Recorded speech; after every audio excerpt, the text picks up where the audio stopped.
for the whole month, all we're going to talk about is unity. Say it with me, please. Come on. Unity. That's the word. It's all about unity. One word, one message, one thing. Just unity. It's all about this one word.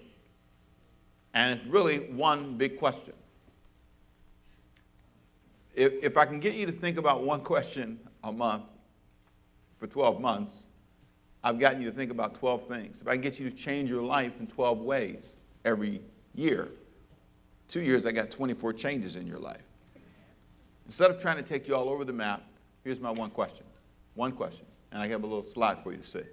And I hope those at home can see it as well. This is my one question, and they'll put up my question. There's a question, right? There you go, guys.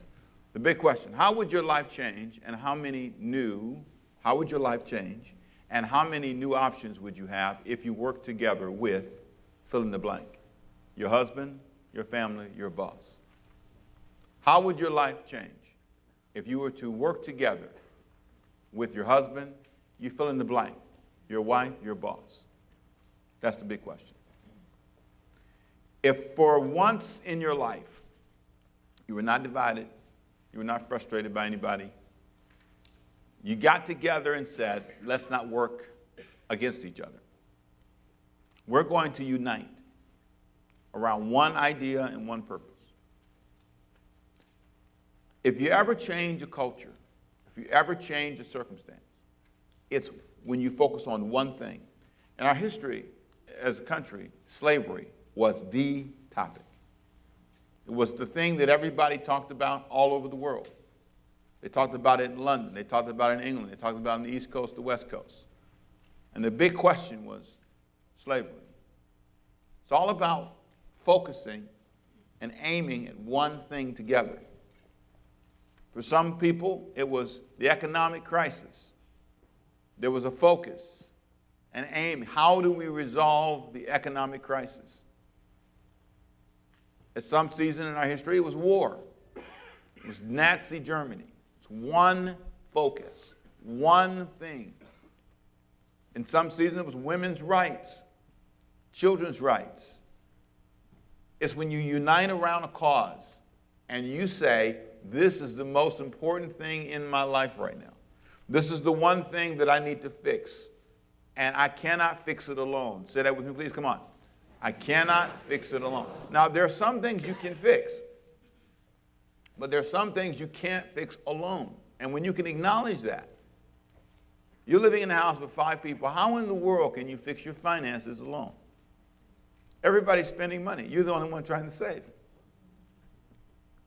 How can you possibly, as a society, fix education when you're divided? The most amazing thing that's going on right now in our political environment is this: look, you got Republicans, you got Democrats, mainly, fighting and warring over all kinds of stuff. You want to say, can we have a moment here? Can we, let's establish the benefit of uniting. What would happen if we, for a moment, decided we were not Republican, we were not Democrat, and we just want to find a way to help immigrants? That's the subject. It's not who's right. Okay, I understand we have different views, but let's focus on the people. What if we just decided we wanted to help people that were poor? What if we decided we just really wanted to find a way to resolve the horrible inadequacies in our academic programs around the country, in our school systems? What if we were to unite on a school board and not have personality conflicts? What would it be like? Just imagine with me for a minute. Just for a minute. Imagine what it would be like to come to your house and not fuss about everything. Our purpose is to fix our problems together. What if you did that? What would it be like? It's free. It doesn't cost you anything to think about it. There's a principle that I was impressed with, 2 Kings chapter 13, that made me structure this theme the way I structured it, the theme for the month. And then there's that per sermon message. The overarching theme, I called it this. Repeat it with me, please. Say, intentionally striking the ground together. There's a story I put in your sermon notes there in 2 Kings chapter 13, verse 14. from the New Living Translation. And in this story, I want to read it to you quickly. It kind of summarizes this experience that Elijah had with the king.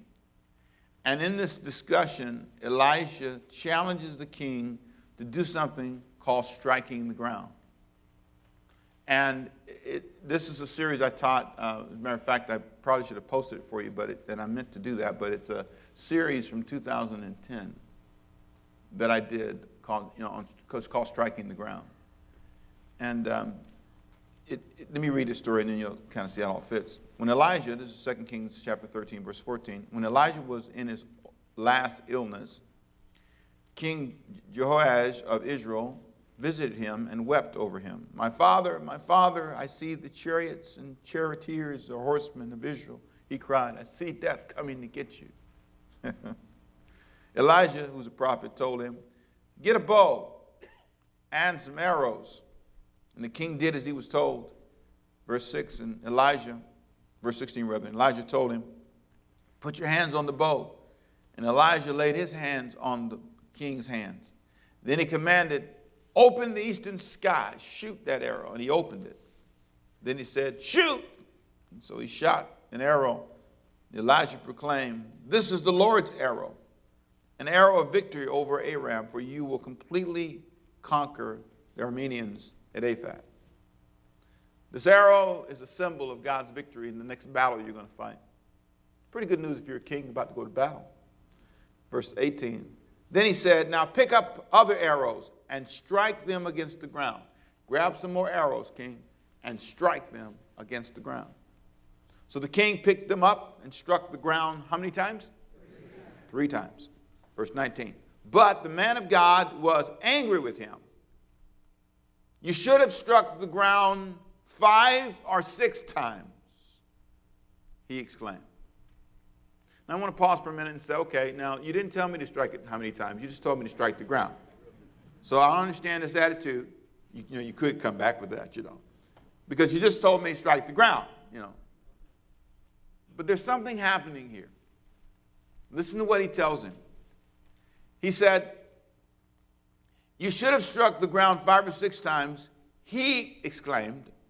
Then you would have beaten Aram until it was entirely destroyed. Now you will be victorious only 3 times. You struck it 3 times, you get 3 victories, and that's it. This is a text, this is a story, this is an illustration that shows the power of personal aggression. It's not just 1, 2, 3. It's 1, 2, 3, 4, 5, 6, 7, 8. It's a level of intensity that Elijah could not tell him to have. He had to naturally strike the ground saying, I am going to win. You ever try to make somebody strike the ground? Come on, get excited about your education. Come on. Go to work. Come on. You ever try and something in you just goes, this is not working. You ever take a kid out to play basketball because you want your child to play basketball because you play but they can't dribble? And you're trying to make him dribble. Come on, boy, just bend your knees. Come on, hold the ball. You're trying, but there's no natural striking the ground. But then you ever have that person who's just self-motivated, driven, and he says, King, you didn't really strike the ground like a man who wants to win. You struck the ground 3 times, put the arrows down. And from that, I built a series several years ago that talked about having the striking the ground attitude. And what was reminded my son, we were out of town one day, and he had this dream, and it wasn't with me, it was with his mom, and they were riding around, and she came back and she told me this experience where Rick it was something he wanted, and he looked at her, and it was just the 2 of them in the car, and he said, I strike the ground. Oh, man, when Diane told me, chills went through me. I'm telling you, she said, he said, I strike the ground, I strike. All of it on his own. No. She said he said it over and over, and he said it loud, and he declared it out of his mouth. I strike the ground, I strike the ground, I strike the ground, I strike the ground, I strike the ground, I strike the ground, I strike the ground. It moved her because she wanted, let me strike with it, strike the ground, I strike the ground. There's something about having that desire in your spirit. I will be educated. I will learn. I will rise above this. We will have a marriage. We will be successful. My kids will not fail. We will not. We will not. There's something inside of you that awakens when you look at a problem and say, you will not kill me. I will not die. I will not surrender to this. I will not think those thoughts. I will not allow my mind to be dominated in this fashion. Strike the ground. And so I thought of that. And then I linked the two thoughts. What if we struck the ground together? Like Diane and Ricky did in the car. What if you decide that you wanted to band together? What would happen? How could your life change forever if you just stopped being a soloist? On your job, what if you really did try to help the boss have a successful business? What if you really decided to stop talking down your supervisor and really tried to work with them? What would happen if you really just banded with your parents and stopped causing all these fights because your room is dirty? Come on. Pick up the stuff on the floor, hang up your clothes, do me a favor, get up and be on time to school. What would happen if you just decided, I don't want to live like this anymore? My mom used to be a spanker. She used to walk around, she used to be a kung fu mama. And I was about 11 years old, and I remember I went and said, can we talk? This is the truth. I said, can we talk about this? Can we just, I'll tell you what, if you just tell me what you need, you don't have to hit me. And she looked at me, and she said, really? I said, yeah, we can just negotiate. And she never hit me again. From 11, and I brought a proposal to the table. No kung fu, I obey. Can we just talk? And it was a real meeting. I called the meeting. I'm special 11, right? Can we talk about this? This is not going well. There's something that really can happen if you unite around a purpose. And that's what this month is about. And I believe here's what happens when you unite. You become unstoppable. That's why this sermon is called, say with me, please say, united and unstoppable. You will become unstoppable as a family, unstoppable as a business, unstoppable as a person, unstoppable as a leader, unstoppable as a husband, as a wife, as a child, as a student. You will be unstoppable if you unite. If you embrace the process. You're in school and you embrace the work, embrace the study, embrace the process. United people are profoundly effective. They go farther in life, they achieve more, they're more at peace. And here's what a text, Matthew chapter 18, verse 19, that shows you the power of this. And there's some key words. Here's a cue. Whenever I bold for you in your notes a word, that's a big word. I want you to really think of that word when I bold print it for you. Here's what Jesus said, Matthew 18, 19. He said, again, I say to you, that if two of you agree, pause. If two of you agree, Matthew 18, 19. If two of you agree on earth concerning anything that they, notice again, they, the plural, ask, it will be done for, big word, them, by my Father in heaven. For where, there it is again, two are, another big word, three are gathered together in my name. I made this in capital print in your notes. There. In the midst of them. In the midst of them. I am, everybody say there. Think about it. Get your finger ready. Say there. You didn't do it right. Come on, say there. There's something about knowing where God is. You're always looking for him. Let me tell you where he is. He's where you unite. If you and your family unite around financial issues and say, we're going to fix that, there he'll show up. If you decide we're going to clean this house, there, he'll show up wherever you come together. There, that's where he'll be. There's something about that. There's something about when a society, a community decides that's the problem. We want to gather ourselves around that issue and we want to solve that. He says, when you do that, I will be there. Right there. How much better would your life be? How much better would your living conditions be? How much better would your money be? How many people would you inspire? How much time would you save? Here's a big one. Thinking about the same old thing. Your mind is just wrapped around this over and over again. Somebody was talking to me the other day. They told me some stuff. You know, I always hear stuff about people, and that's part of my job, I guess, learning about what people didn't do right. And I was talking to this person, this great person, and I said, what would it be like if you didn't have to think about that anymore? Can you imagine a life when you didn't have to think about that anymore? What would it be like if we would unite on the issues that really mattered and we just didn't have to think about that anymore? How much time would you save not thinking about how divided you are? Every day it's on your mind, all night, you know, you're just always kind of mulling it around. It's always there. You spend hours crying over your marriage, hours and hours crying over your friendships, crying. Think about how much time you spend. You could have a master's degree, a doctorate degree, if you invested that time in your life. How much money could you make if you united and worked together? How many people would be inspired if they saw you united and working together? How much time do you spend managing strife because you don't work together? You spend your life managing strife. Every day, you're a full-time strife manager, from your kids to your job to always, and then your church. I hear sermons sometimes, and they always say, you know, church people, and the people in the audience go, yeah! You know how church people are, yeah! Like, what a terrible church.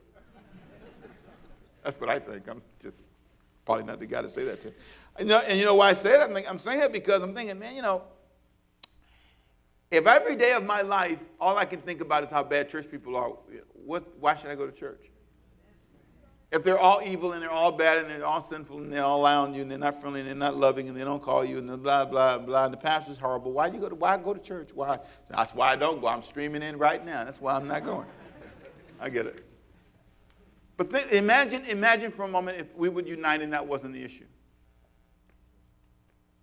I want you to see that the problem isn't that we don't have time, it's how we spend it.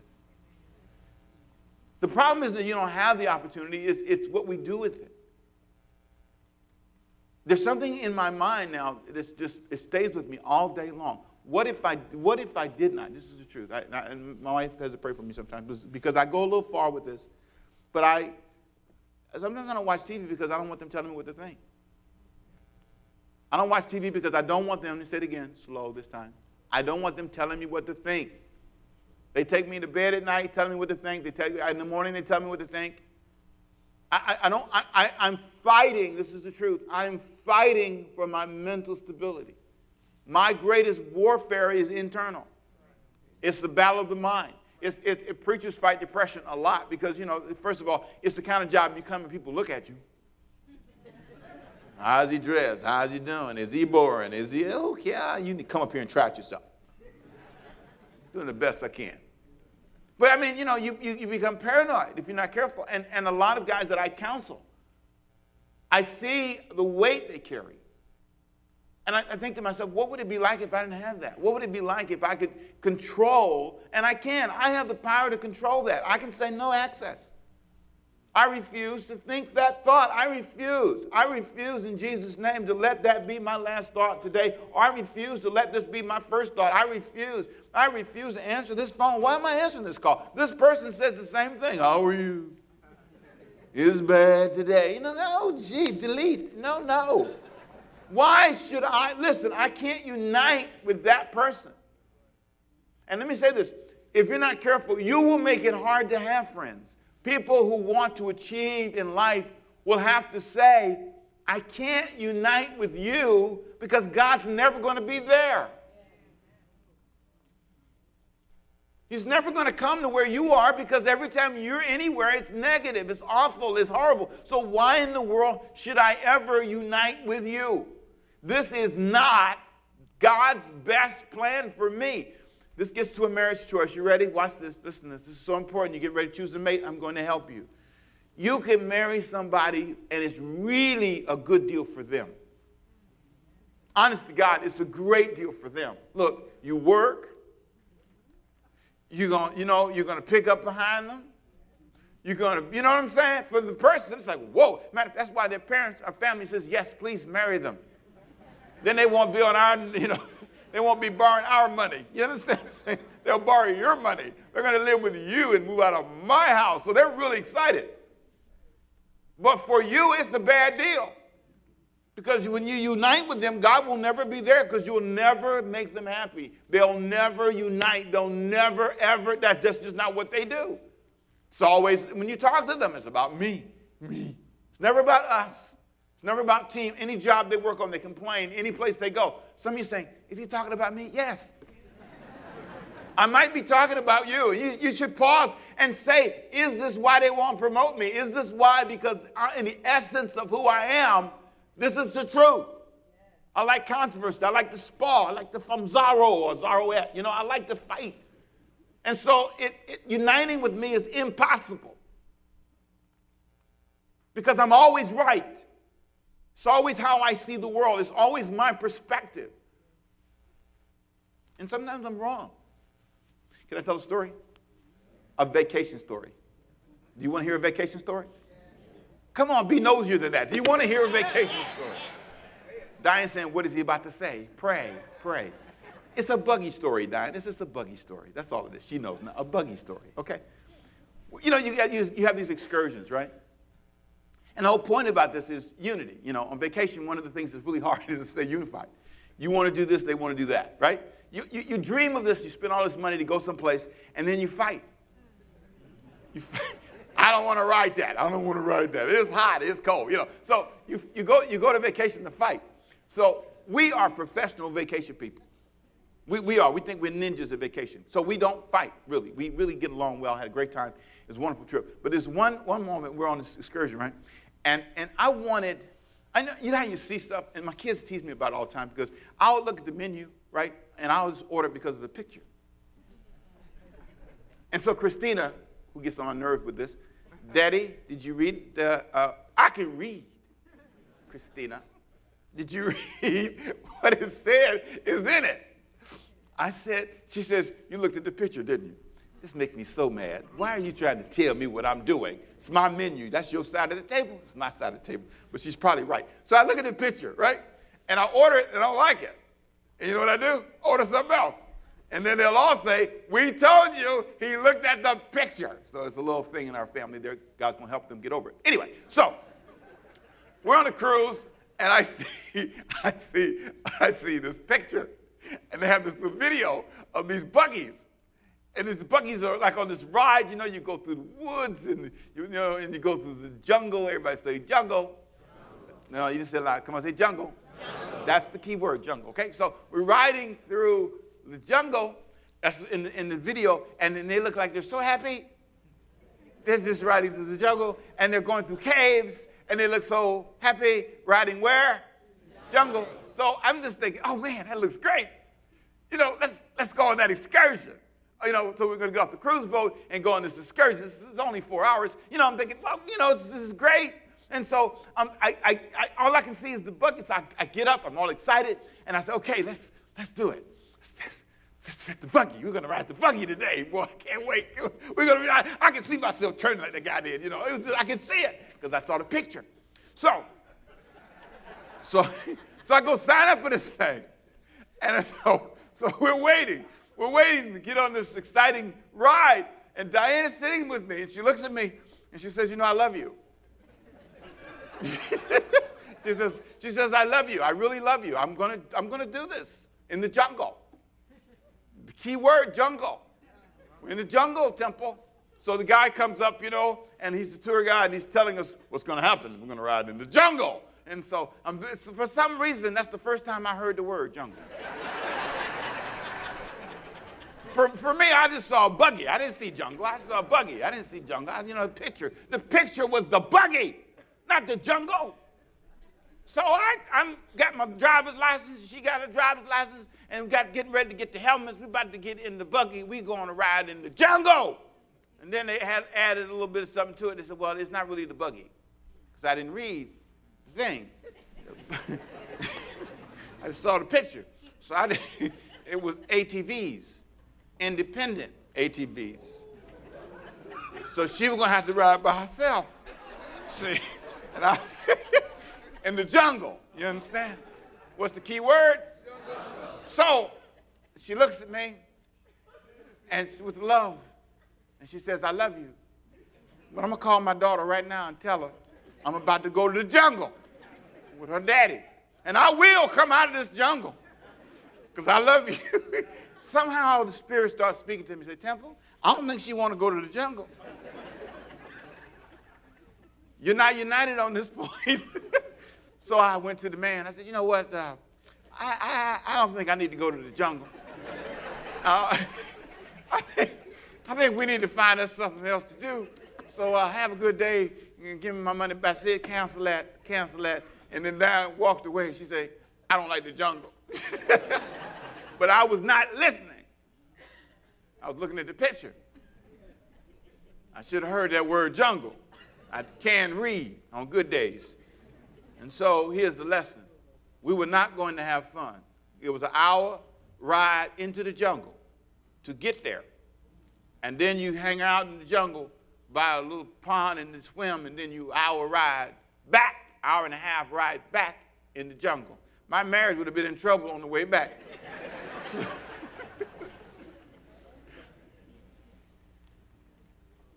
What would have happened if we did not unite and I forced her to go ride in the jungle?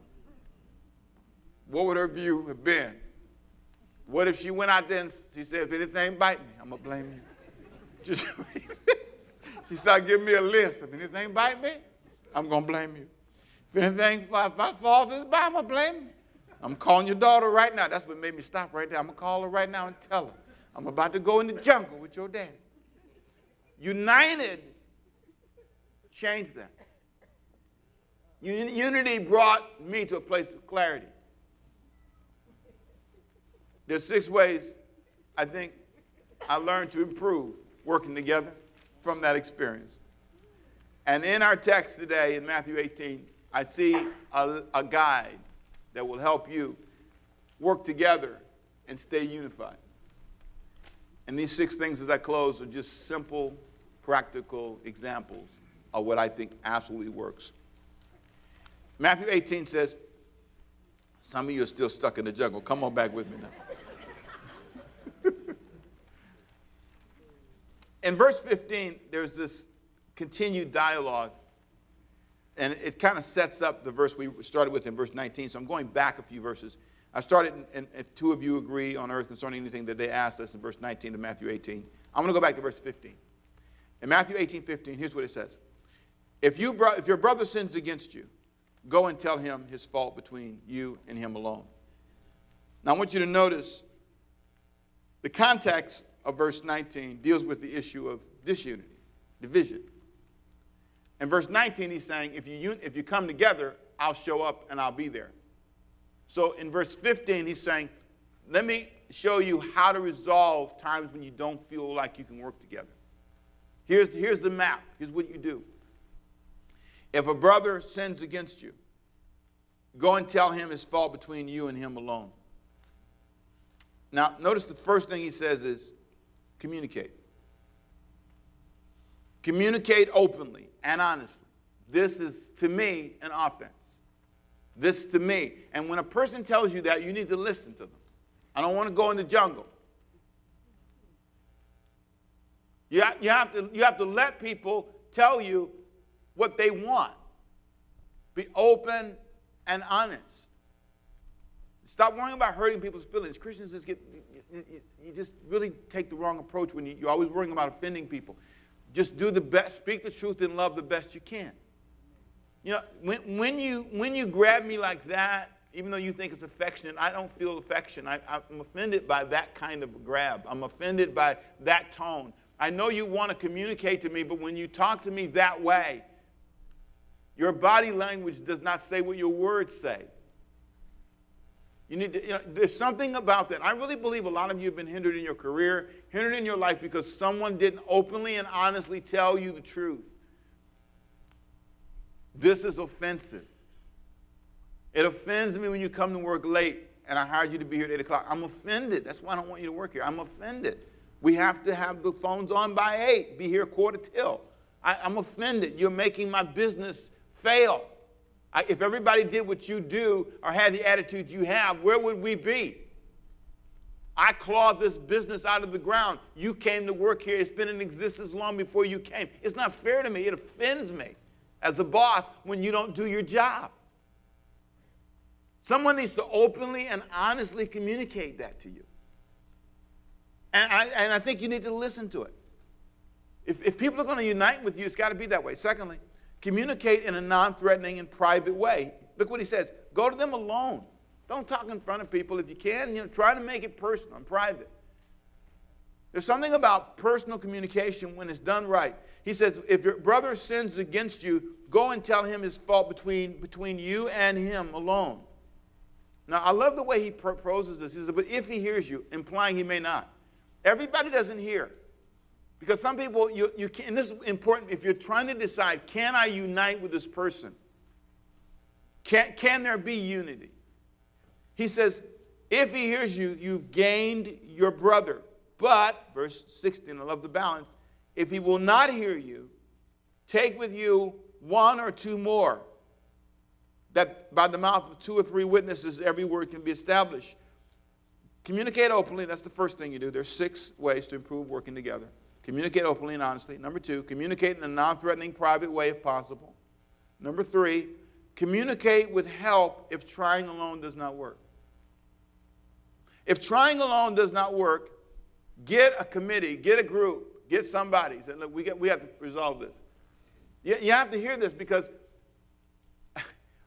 it can't stay this way. It's not sustainable. Our relationship is not going to be okay if we continue to do this. And so, I love this next statement. When you do this with the group, communicate, number 4, communicate with the determination to resolve the issue.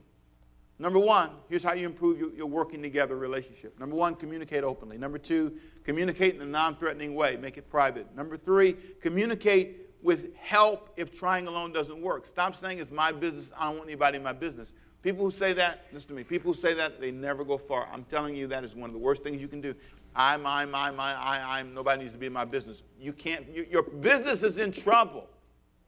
Your marriage is in trouble. Your money's in trouble. Your life's in trouble. Let someone help you. Then, number 4, communicate with a determination to resolve the issue. Next month in our study, the word determination is a priority, but I won't say much about it. It's called consistent determination. You have to be determined. We're not going to let this continue. Verse 17 through 18. If he refuses to hear them, tell it to the church. If he refuses even to hear the church, let him be to you as a heathen and a tax collector. Now I want you to hear this. There's a moment in your life when you realize I can't unite with that person. Because they won't resolve the issue. To them, this is okay. And this is important. I need to make sure I'm not the kind of person who does that. I need to make sure I'm not the kind of person that can't resolve an issue. This has been, how long has this been? How long will this be? We have to resolve you hitting me. You can't get me. You have to get that lesson. You can't hit me. No, I mean this. You can't. They say, one of the studies says, if you send them to jail, they get delivered. It's a study of guys or ladies. It's something about the police officer looking at you in that moment and you being like this and praying hallelujah all the way to the car. Pray. It's a good jail ministry for a night. It'll help you. Because you got to get this. You can't hit me. You can't listen to me. No. I don't care. You cannot hit me. I may make you really angry, but you cannot hit me. Now, I want to do all I can to not make you angry, but I may do all I can and still make you angry, and you just can't, in the end, decide you're going to hit me or pull a gun or threaten you're going to kill me. You can't do that. There are a lot of people who are dead today because they would not face that and say, listen to me, these are non-negotiables. I have security in this church because you cannot do certain things here. No, I have the police, Police, in this church right now. You can look around, some of you say, oh, that's why they're here. Yes, they're not here for you. They're for people who don't get it. Their assignment is to spot those who don't get it. And Ricky Temple will sign and send you to jail in Jesus' name. I will do it. I mean it. I'm not playing.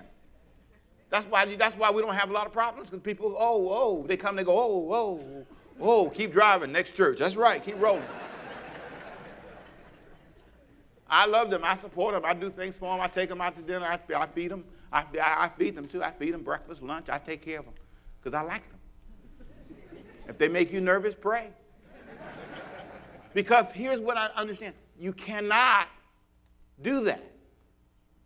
You cannot. I cannot allow you to do that. Churches have been robbed. The leaders, the pastors have been attacked. I don't want to suffer for Jesus. I do fight. I don't need you jumping on me talking about suffer for Jesus. You better duck. What? I'm sorry. That sounds bad. I apologize. Please, I apologize. But I want to go home too.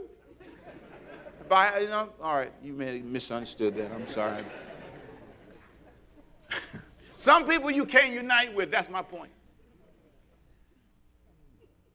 They get angry, they get frustrated, they think they can do things. So I love the balance. Try to communicate, try to unite, try to be honest, try to be non-threatening, try to get a committee to help you. And try to resolve the issue. But if you can't, don't get stuck. Number 5, communicate, but don't get stuck with people who refuse. I put the word refuse in all caps because that's a big word. Say with me, please. Come on, say refuse. You can't. People who refuse to stop hitting you, people who refuse to stop, they won't stop. They will not stop. They absolutely, completely, and totally refuse. Here's what he said in verse 17 of Matthew chapter 18. If he refuses to hear them, tell it to the church. But if he refuses even to hear the church, let him be to you as a heathen and a tax collector. This is a person who refuses. In other words, this is a person who will never change. You have to face that. We'll never have any money. We'll never, ever get out of debt. We'll never change. It will never change. This is a life sentence. What if we could unite and change this? What if we can come together and change this? There's a powerful principle when you get that. What if, and this is why the sermon is all about how unstoppable you would be if you could do that. I hereby challenge you to say, okay, listen, if we can come together, we can fix this and become unstoppable people, and that's amazing. And then I love this last one. Communicate with the goal of binding the issue forever. Let me read them again. Number 1, communicate openly. Number 2, communicate in a non-threatening way. Number 3, try to communicate with others if you can't do it alone. Let somebody help you. Number 4, communicate with the goal. We're going to resolve this issue. This is not going to be continued. Number 5, communicate, but don't get stuck with people who refuse. I'm telling you, it's so hard to do this because some of you really can't let go. We can't let go of relationships and friendships and things we think and assumptions we make. And I'm telling you, you can get stuck. You just get stuck in the same place. And then lastly, communicate with the goal of binding the issue forever. Say that with me, please. Come on. Binding the issue forever. Come on, say it again. Come on. Binding the issue forever. I love something that a guy, he wrote a book called Leading Change, one of my favorite books of all time. Leading Change is a great book. And in this book, here's what he says. His name is Kotter, K-O-T-T-E-R. And he's a business guy at Harvard. And he gives this, I think it's 7 or 8 principles that initiate change. And he starts saying, if you're going to ever change anything, you have to have a sense of urgency. You've heard me say this before. Number 2, you got to have a guiding coalition, a group of people who bond with you, they unite with you, and they all say, we're going to do this. You know, the husband and the wife, sometimes they're the guiding coalition. A sense of urgency, a guiding coalition, a vision, and he goes through these 8 things. But one of the 8th thing he says, in order to bring change, you have to anchor it in the culture. You have to anchor it. You have to come to a place where you say, this is resolved forever. Here's what he says in Matthew 18:18. Surely I say to you, whatsoever you bind on earth will be bound in heaven, and whatsoever you loose on earth will be loosed in heaven. Again, I say to you that if 2 of you agree on earth concerning anything that they ask, it will be done for them by my Father. Notice, whatever you bind on earth. The whole idea, the context of this is not just spiritual warfare, which is what this verse has been used for. And I think there is a proper use of that for this verse. That whenever you bind something, but the context, the conversation is about strife and resolving strife and coming to an agreement. This is how we're going to resolve this. And we come together as a church, or we come together as a family, or we come together as a business. We come together and we say, we unite, we believe God's going to be there. And here's what we said. We're no longer going to do it this way. When you come together and unite and agree, he says, there am I in the midst. I agree with that. Heaven backs you up. Heaven says we're there. And it's a statement about unity. So what would happen if you unified? What would happen? How would your life change if everybody got together and laid this issue, laid this grief, laid this problem, laid these things that keep haunting us, and allowed God to help us? Now, there are 3 more sermons we're going to have, 3 more things I'm going to talk to you about. I'm going to talk about fighting together, worshiping together, and dreaming together. Say that with me, please. Come on. Fighting together, worshiping together, and dreaming together. Next week, I'm going to talk to you about what would happen if you didn't fight each other, but you fought against the common enemy. What is the common enemy? But that's next week. Let's pray. Father, I pray that you would touch the word today. I pray that what we've said would lift the hearts and minds of your people. I pray that somebody in here, someone streaming in today, we pray that the Holy Spirit would take this word and heal them. I pray that the Spirit of God would bring a desire to strike the ground together. That it would break the yoke of division. A house divided against itself cannot stand, the Bible says. A house divided against itself cannot stand. I want you to look at me for a second. Here's what Jesus said about your house. If your house is divided, it cannot survive. Here's what Jesus said about your job. If your job is divided, it will not survive. Your company will become a member. Here's what God said about our society, our community, our school system. It cannot survive if we are divided. That's what Jesus said. A house divided against itself cannot, will not stand. It's on very shaky ground. Your marriage cannot survive if you're divided. So if you got to have it your way, you're not going to change. You're not going to even consider this. So if you're going to you just insist, it's over. Jesus said, unless you fight together, unless you decide today, just put your sword down. Just put your sword down.